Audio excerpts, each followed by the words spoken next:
Tababar soconaya muddo 3 maalin ayaa ka furmay degmada Buloburti ee gobolka Hiiraan waxaana maanta wejiga koowaad loo qabtay maamulka degmada iyo saraakiisha ciidanka qaybahooda kala duwan ee ku sugan degmada Buloburti. Tababarkan ayaa ahaa mid lagu baranayay khilaafaadka dhulka, beeraha iyo daaqsinta. Ustaad Xasan Suudi oo ka mid ahaa macallimiinta casharada bixinaya ayaa sharaxaya ujeedka tababarkani. shaqada kale isna maamulka lala qaban karo lala fududeyn karo la xiriira arrimaha dhulka la xiriira arrimaha maamulka la xiriira xafiisyada dawladda sida loo tayeyn karo shaqaalaha dawladda sida tababarkooda loo sii xoojin karo waxyaabahaas aan kuna u soconaa inaan bilowno marka laba waji buu yeelan doonaa wajiga koobaad waa kan marka aan wadno ee ah inaan dadka weydiino maxaa lala qaban karaa ee ay tahay in muxuu ahaayay laga gacan siiyo maamulka marka inta isku dubaridno dib baan la noqon doonaa barnaamij baa laga soo diyaarin doonaa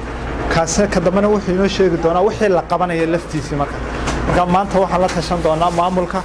birina waxaan la tashan doonaa culimadiinka iyo odayaasha dhaqanka saadamana waxaan la tashan doonaa ururada bulshada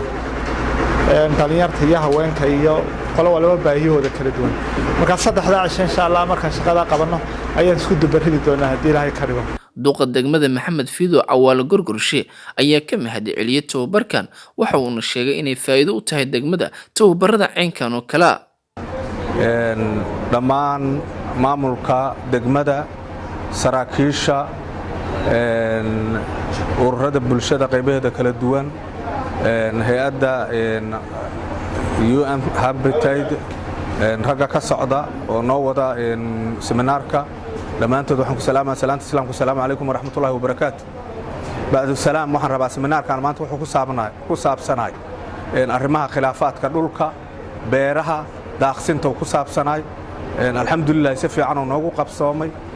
maamulka degmada iyo saraakiisha ammaanka ee kala duwan dhammaantood